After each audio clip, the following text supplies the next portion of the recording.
This is Cathy Freeman with Real Positive Change. I attempted to get on this call this morning, which is coached by Cathy, and found that I am not familiar enough with Zoom yet. So I apologize, but I'm going to go ahead and make this recording and it's being sent out to you. Obviously, you found it in your email. What I'm going to do is just cover a little bit of what I wanted to say to you.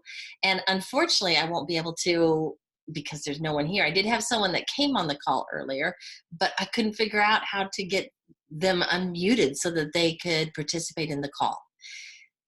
The goal of this call is to be able to come on, ask any questions that you might have as you're going through the lessons, as you're going through the classes, and I'm happy to answer them or anything else that's popping up. And also, if you're challenged with trying to figure out some sort of what it is that you need to create reminder for this week, for to start out your week with, or maybe even a situation you're dealing with, then I'm happy to help you with that. We have a short call, so I can't go through and do the whole process with you, but I'm happy to give you a jump start and give you a little bit of a nudge in the right direction so that you understand what to do. First thing that I want to share with you, just some of the knowledge that I've been able to glean as I've gone through studying a little bit this past week. I was in the process of writing a blog, and I came across some information that I really appreciated what the author was saying. This is one of the quotes that she said. I actually wrote it down. Her name is Carolyn Zook, and she said, "I found that sense of resilience within me, which helped me wade through the darkness rather than run from it or be paralyzed by it." I'm going to read it one more time. "I found that sense of resilience within me, which helped me wade through the darkness rather than run from it or be paralyzed by it." So I went ahead. Words are so important, obviously. That's why I created this word list for you. Words are so important, the impact that they have on us. And I looked up the word resilience in the dictionary to see I had a general idea of the meaning, but I wanted to hear what the actual dictionary definition is. Resilience, the power or ability to return to the original form, position, etc. after being bent, compressed, or stretched. After being bent, compressed, or stretched. Being able to go back to the original form, the position, after being bent, compressed, or stretched. That is resilience. And that is my goal, is to help strengthen your resilience, to help you to strengthen your own resilience. So as you go through those ups and downs that life has, those challenges we face every single day, you will have resilience to go ahead and just go right through it and create the situation in a more positive, productive way for you so that your goals are accomplished. Now, with that, part of the other thing that I came across that she was talking about is she said that, we do get our feelings hurt. People say things happen, we get our feelings hurt, we get frustrated, we get upset. And what she has done is she has allowed herself a set amount of time that she sits with that emotion.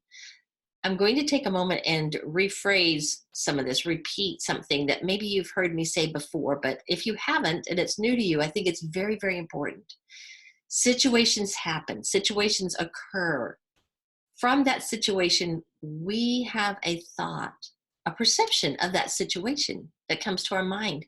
Once that perception is created, from that perception or that thought, emotions, which are literal chemicals our brain created, are centered around that thought.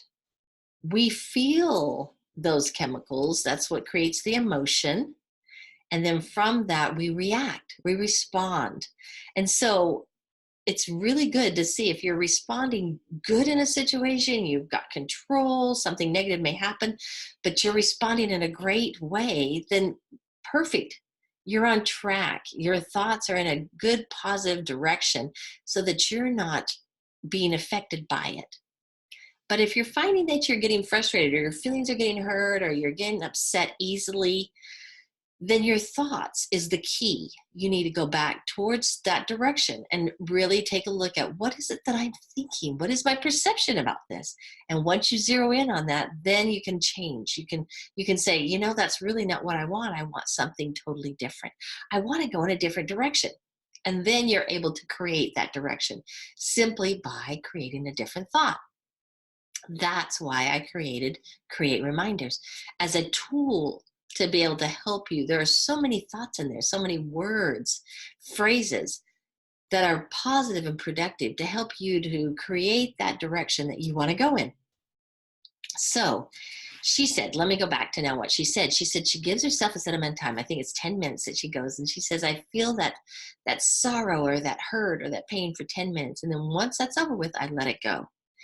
And she said, once I let it go, that's it. I move on to something else. That takes a lot of training and power to be able to do that, because we are naturally kind of wired to go back and to dwell on things and to go back and rethink about and rehash it and to circle around it one more time.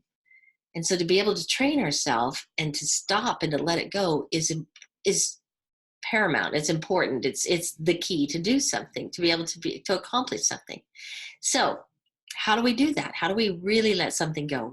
We constantly tell ourselves, just let this go. It doesn't really matter. Let it go. But don't you find that thought pops back in? It creeps back in and it creates those feelings all over again. Create reminders. Create a reminder that you can repeat over and over in your mind to replace that negative thought, to give that whole situation a new perspective. And once you give it a new perspective, then those thoughts will create different emotions and you'll feel differently about it.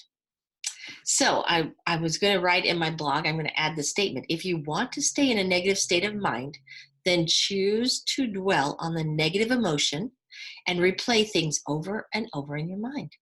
This is a sure guarantee of staying upset.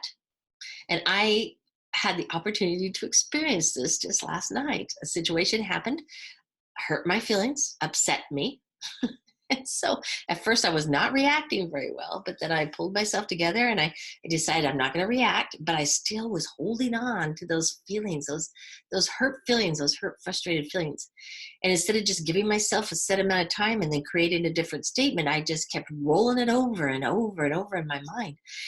It even interrupted my sleep. I found myself waking up several times in the night and feeling that frustrated thought.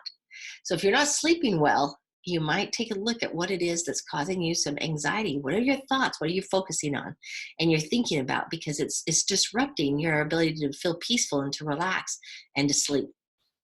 When I woke up this morning, I'm still messing with those thoughts again. And so as I went to exercise, I have a routine every morning. I get up and I exercise. I read my scriptures, say my prayers.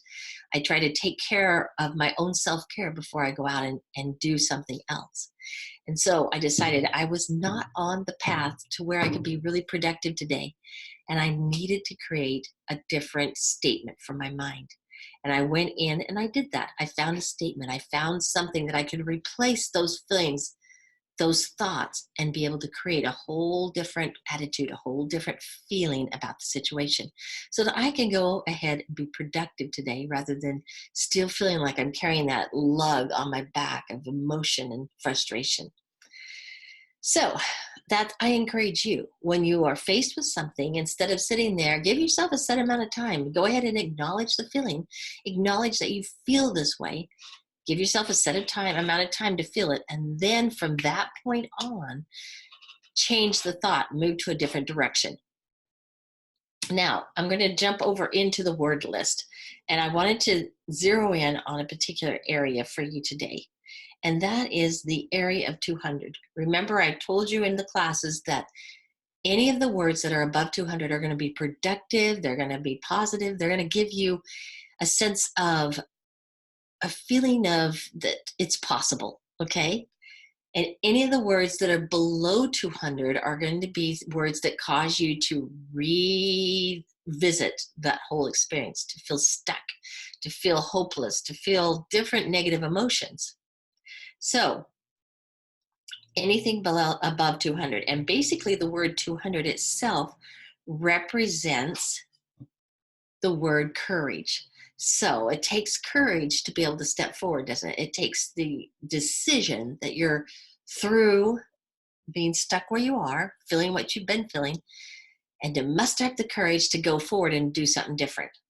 So let me read the heading that's under 200. If you haven't been on the word list or you haven't taken the time to actually get in there and to look at it, let me take a minute and introduce you to this particular 200s. The 200s focus more on the level of awareness, the seed of progress. When you are faced with a situation in which a solution must be thought of, the first thoughts seem to come to the mind are thoughts that come from a place of fear and doubt. All thoughts such as these I will refer to as negative thoughts. Negative thoughts are placed on this numbering scale below 200. The reason is because thoughts such as these keep the mind looping in a state of confusion that will stop your ability to formulate a new solution. The goal is to maintain thoughts that fall in the range, that fall in the range of 200 and above, so as to generate ideas that will energize your motivation to take action. Remember that all words on the scale of 200 and above will encourage a sense of hope and progress. Words of doubt and thoughts of fear will always be below 200. The images that the mind visualizes from these words have an effect that holds back progress, keeping you a prisoner to fears and worry. If these thoughts are not corrected, your goals will quickly be abandoned. So if you have had goals in the past that you've really, really wanted, but you have not yet been able to accomplish it, it's probably because you've been stuck in a thought pattern that's below the 200s, that's created some kind of worry, some kind of concern, some kind of it's not possible for me, I'm never going to get there type of attitude. And so after a certain period of time, you abandoned it. Now, the other thing I want you to be aware of in the 200s is some of these grouping of words have an and or. So it's like it's given two sections. So you're given a choice. You're literally given a choice. You can choose, yeah, I'm going to go with this grouping of words because it's positive and I want to move forward, or I'm not quite ready to go there. Yes, I do want to change, but I'm not quite ready. And so that would be the other grouping. And realize you can stay in there as long as you want. No one's forcing you to make the change. All right. It's totally something that you do on your own. But when you're ready, then you can go ahead and follow the pattern that I've given you, finding the different numbers, locating those words, and then creating your create reminder. And it's so key, so important to repeat it over and over and over in your mind, because the more you repeat it, the stronger you feel about those grouping of words versus the others that's been sitting there that you've been holding on to, and you will eventually replace that, and you will have a stronger perception about a situation than you did in the past. So that's my little tip for the day, is helping you to understand a little bit more about the 200s. Remember, 200 and above, that level of courage and ready to move forward and do something different. 200 and below is I'm kind of satisfied and feeling this way, or I really want to worry about this a little bit longer, or I don't feel the confidence to step out of it, so I think I'll stay here. And those are what you will find in the 200s and below. I wish you the best of things today, that you will be able to succeed in what you're trying to accomplish. This is Cathy Freeman with Real Positive Change.